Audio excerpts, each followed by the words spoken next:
Okay, in this second part of the Bloody Chamber video, I'm going to talk about the Duke. I'm going to start by talking about some character traits of the Duke, and then I'm going to switch and just kind of zip through the story and point out some things that I think are interesting. There's way too much, there's way too many details in this story for me to talk about anything. But what I hope to do in these two videos, these two kind of lectures, is to give you some ideas of things you might talk about in your essays, these patterns of observations that you might use. I just realized that I've been calling this guy the Duke. He's actually the Marquis. The Duke is from a different story. I'm not sure if it's one that we're reading. Anyway, so the Marquis is the Bluebeard character in this tale. He's obviously the husband. He's rich. He owns this castle by the sea, which is described in a really interesting way. It's like on an island, kind of a low level island that is only accessible when the tide is low. When the tide is high, nobody can get to it. So I asked you to describe some of the Marquise's personality traits in your observation. So his description begins early in the story as well, and he's pretty stereotypically masculine. He's bearded. I mean, he's the Bluebeard character. Um, Here, I guess on the page before this, the one that you're seeing on your screen, he's described as having a scent of leather and spices, stereotypically masculine. But his more interesting characteristics also begin to come out soon as well. Um, for example, early on in his description, there's this kind of always present or like stealthy element to him. This element where he's kind of always around to observe the wife, and often the wife doesn't see him. So there's this line early on, though he was a big man, he moved as softly as if all his shoes had soles of velvet, as if his footfall turned the carpet into snow. He had loved, and this is the wife talking again, he had loved to surprise me in my abstracted solitude at the piano. He would tell them, here we go, it's right here. He had loved to surprise me in my abstracted solitude at the piano. He would tell them not to announce him, then soundlessly open the door and softly creep up behind me with his bouquet of hothouse flowers or his box of marrons glacés. Those are French candy. They're candied chestnuts. Um, so this description begins what I think is a theme of the Duke, especially in his own castle, of being kind of all-seeing or ever-present, what we might call omniscient. Not only is he the master of his house, but he's kind of godlike in the fact that he is seemingly everywhere. I would say the theme of surveillance is present in this story, and the power of always watching someone who is never sure if they're being watched or not. So in his castle, it's like he's always around, even when he's not around. He's complete master of his domain. All right, so I switched to the next page. So another important trait of the Duke, I'm sorry, the Marquis Bluebeard, starts at the bottom of the other page. So he's also described in interesting ways that seem to hint at his unknowable true inner self. That is, until the bride learns about his inner self throughout the story. His appearance, for example, is first, and this is on the previous page than the one you're looking at here. He was much older than I. There were streaks of pure silver in his dark mane, but his strange, heavy, almost waxen face was not lined by experience. Rather, experience seemed to have washed it perfectly smooth like a stone on the beach, whose fissures have been eroded by successive tides. And sometimes that face, in stillness when he listened to me playing, with the heavy eyelids folded over eyes that always disturbed me by their absolute absence of light, seemed to me like a mask, as if his real face, the face that truly reflected all the life he had led in this world before he met me, before even I was born, as though that face lay underneath this mask, or else elsewhere, as though he had laid by, like he had set aside the face in which he had lived for so long in order to offer my youth a face unsigned by the years. That was this paragraph right here. So all this is important. He's got a heavy waxen face. It's smooth like a stone on a beach. He's got heavy eyelids that seem like a mask. A true reflection of the life he had led lay underneath the mask of his face. Early on, the bride mentions this kind of thing a lot, how she is both attracted to him and the life she thinks she'll have with him. There's also this kind of uneasiness about his true self or his unknowable nature. So there's so much to say about this story. It has so much detail that I'm going to switch for a bit to a Word document to call out some more. Okay, so I'm going to post online. There's a link to this story free online where you can copy and paste text. That PDF that I uploaded for you for some reason doesn't have the text recognized in it. And so when you're doing your quotes, etc., you might want to use this online version so you can copy and paste easier and then edit from there. So that's all I did here. I created a Word document and then some notes for this lecture. Um, so this area that you're looking at right here, this is just what I was talking about. So this is the Duke's face being like a mask.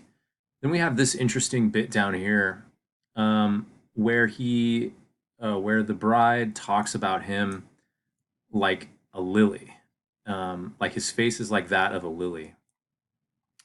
That's a really odd analogy, just as the bride says there. So lilies are associated with funerals and death, and they're very kind of thick, fleshy, unlined flowers, and they have a very distinctive scent.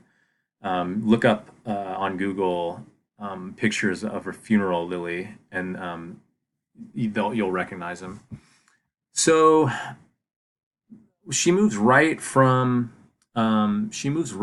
describing the Duke or the Marquise in this way to introducing another theme, which I think is really important for this story, and that's the theme of power. Um, the Marquise obviously has a lot of power in this story because he's rich, because he's rich, he's male, um, he's a big person, like large physically, and he carries all these traits of the traditionally masculine gender role.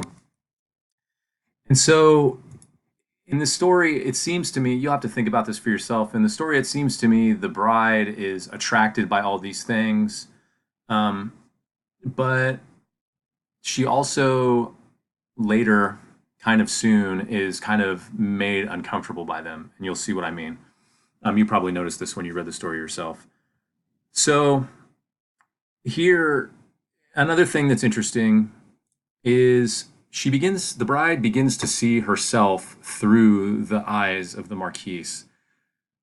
That is, although she's young and kind of inexperienced, she starts to feel like a sense of her own power by being desired. And I would say that this kind of connects to Red in the end of The Company of Wolves. So, um, here, this line that I have highlighted, she thinks to herself, she thinks, um, she starts to see herself the way that he sees her, and she thinks here, oh, how he must want me. And then she says to herself, and it was as though the imponderable weight of his desire was a force I might not withstand. So the fact that he desires her is a force. So she feels that power exerted on her, but also she feels the power that she could potentially exert on him. I hope that makes sense. It's kind of a two-way street. And then she says, not by virtue of its violence, but because of its very gravity. So she talks about gravity a few times in this story as being like kind of an irresistible force. So we're in the very early stages of the story here. Um, I pointed out some quotes here. This one, she calls this wedding, the fact that she's marrying this guy, she keeps referring to it in like rebellious terms, like she'll show her mother or something like that. You try to make me live one kind of life, but I'm going to live the life that I want. You want me to marry for love. I'm going to marry for what I want, just to get away from this life and have a different life. So a coup, the word coup, COUP, that's when a government is overthrown by the military or another group and taken over. So she thinks that she's kind of running a little coup on her own life. Here, this line is interesting. She was 17 and knew nothing of the world. She admits her innocence here. It's an interesting note of what might be unknowable or anxiety inducing or distasteful in the Duke. This is where we learn that he's been previously married. So in this section down here, we get a catalog of his three previous wives, and they're all very different, and they're all kind of known in the public for different reasons. We have a Romanian countess. We have this person. She was a musical star, I believe, an opera star, or no, sorry, she was the subject of a painting. She modeled for a painting. Down here, this one, the one that he calls a sumptuous diva, this is the opera singer.